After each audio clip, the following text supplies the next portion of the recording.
Hai, Assalamualaikum. Bersama lagi dengan Cikgu Syahira di sini. Okey, so hari ini Cikgu nak kongsikan dengan awak tips-tips untuk belajar di saat akhir. Kenapa ada di saat akhir? Sebab kebanyakan anak-anak murid suka belajar last minute, suka study last minute. Bukannya tak boleh, boleh. Tapi risiko untuk study last minute adalah anda akan mengalami kekangan masa untuk cover semua topik. Tapi tak apa. Disebabkan masalah awak, cikgu cuba bantu. Ya. So, jadi cara dia adalah macam mana awak nak study last minute. Okey, yang pertama. Yang pertama, apa yang anda perlu lakukan? Anda perlu tahu bila hari peperiksaan awak. Yang ini paling penting. Bila? Maksud cikgu, katalah peperiksaan awak akan bermula pada 9 November ini. Contoh 9 November.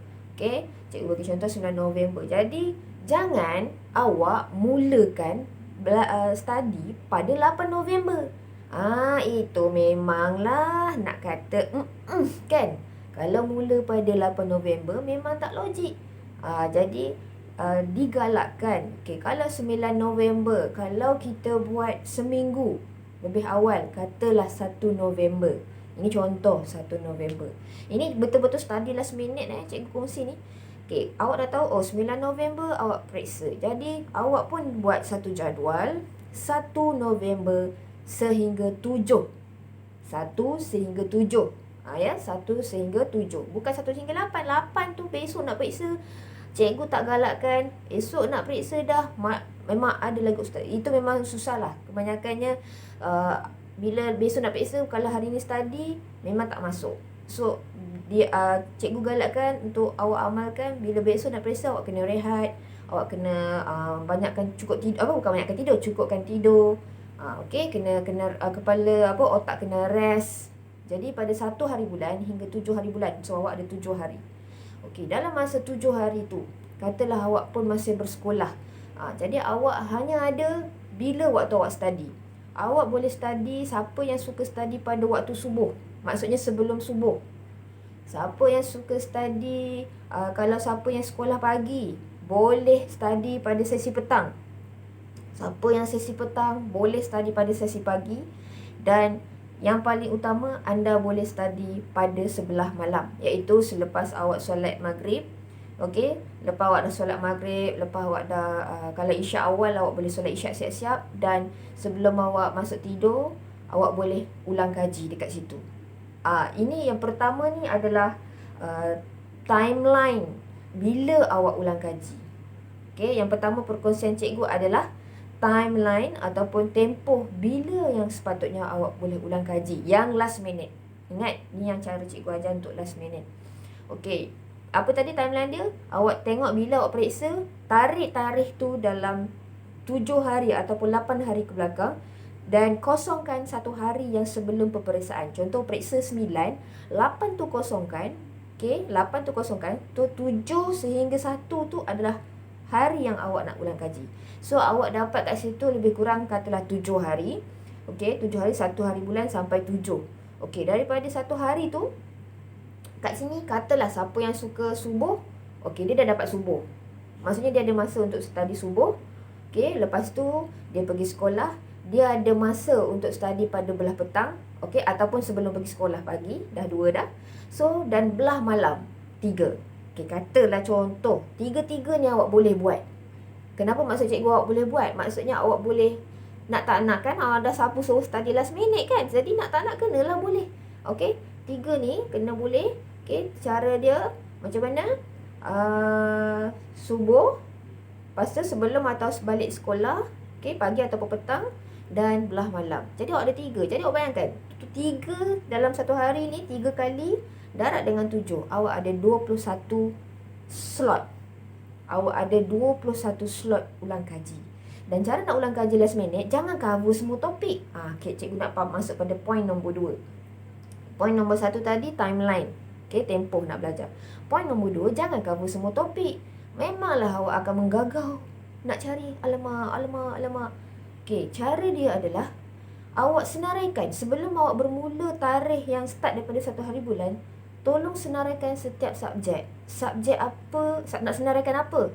Senaraikan topik yang awak mahir dan topik yang awak betul-betul tak mahir.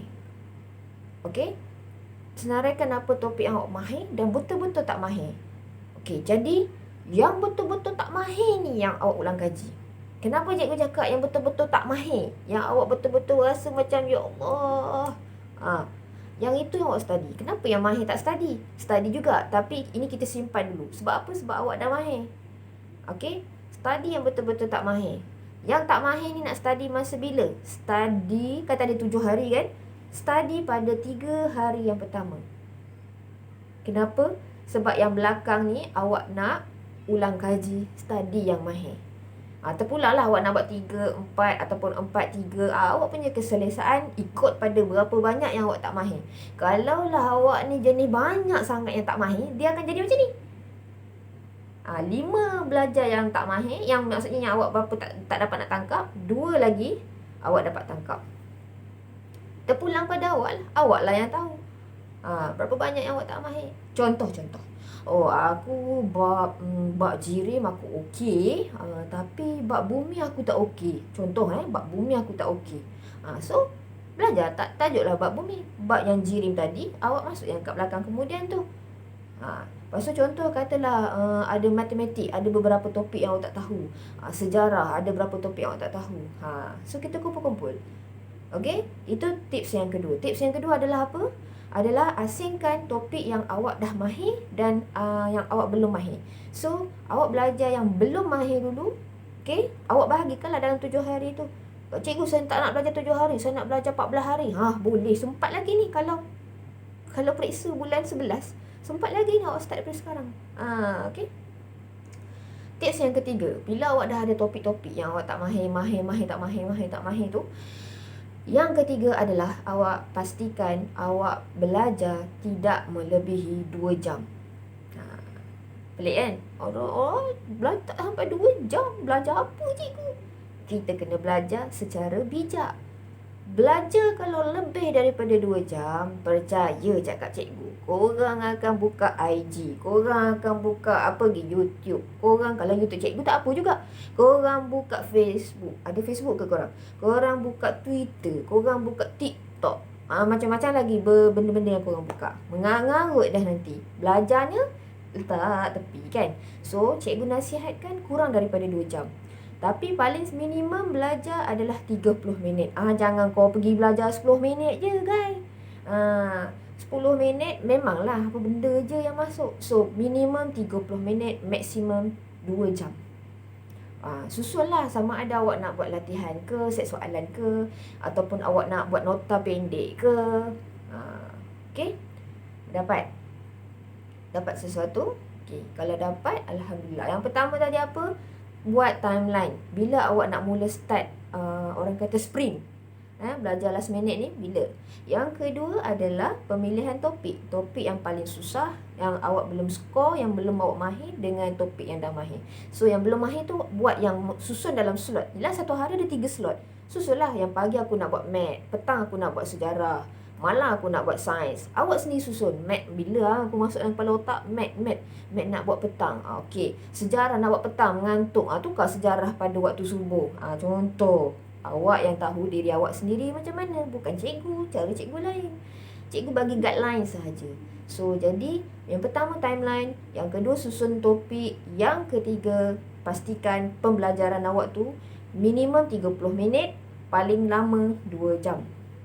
Okey? Boleh. Dan tips yang terakhir yang keempat adalah selesai. Okey? Selesai. Belum selesai lagi. Sebelum awak setiap kali mula buka buku, awak kena minta pertolongan Allah. Bismillah kan? Just doa dalam hati, ya Allah, sesungguhnya aku nak ulang kaji. Kau ilhamkanlah kepada aku ilmu-ilmumu kepada aku semasa aku ulang kaji ni, agar-agar ilmu ni dapat dimanfaatkan di kemudian hari. Jangan doa agar ilmu ni dapat aku guna masa periksa. Sebab apa? Betul Allah makbulkan masa periksa ting dapat. Tapi lepas habis periksa, relax. Allah makbulkan apa yang awak minta. Awak minta ilmu tu untuk periksa, periksa je lah Allah bagi. Jadi cakap, ingat, cikgu selalu pesan kat anak cikgu, belajar bukan sebab periksa. Belajar bukan sebab periksa. Belajar untuk ilmu kita di kemudian hari.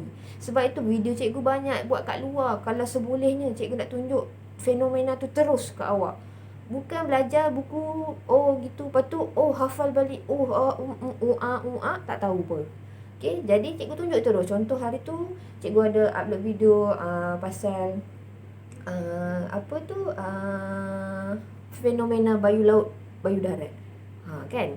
So, moga-moga apa yang cikgu kongsi tu adalah dimanfaatkan kepada awak. Sebab bukannya cikgu nak berjalan sana sini, tak. Itu cara nak bagi awak terus nampak benda tu. Sains dia kena dekat dengan alam. Bukannya dalam buku saja. Bukan teori semata-mata. Okey. So ada 4 tadi. Yang pertama timeline, yang kedua pilih topik, yang ketiga masa tu paling singkat 30 minit, paling lama 2 jam sahaja. Dan yang keempat adalah sebelum baca tadi berdoa kepada Allah, minta Allah memudahkan awak punya ulang kaji. Dan selepas tutup buku cakap, ya Allah, aku dah baca buku tadi, moga engkau sematkan di dadaku agar aku dapat amalkan. Bukan amal dalam periksa, amal di kemudian hari. Okey? So, kalau awak dapat tips cikgu ni, awak buat sungguh-sungguh, yakin. Dan ingat, tips ni, ilham ni bukan datang daripada cikgu, datang daripada Allah. Allah yang bagi ilham kat cikgu. Yalah, cikgu nak buat video ni kan, cikgu fikir apa nak kongsi tips dengan awak. Okay? Dan sedikit sebanyak tips tadi ada yang memang cikgu buat semasa cikgu belajar lah. Dan insya-Allah berjaya menjadi tips tu. Tapi yang penting awak kena ikhlas belajar, bukan untuk berjaya dalam peperiksaan semata-mata. Belajar kerana Allah, nak jadi orang yang berguna, nak jadi orang yang berilmu, nak amal dengan ilmu yang awak mulakan tu, yang awak guna, yang awak dapat tadi tu. Dah macam ceramah pula. Okay? So itu sahaja daripada cikgu. Jumpa lagi pada video yang akan datang. Alright. Assalamualaikum warahmatullahi wabarakatuh. Sains itu memang seronok. Bye.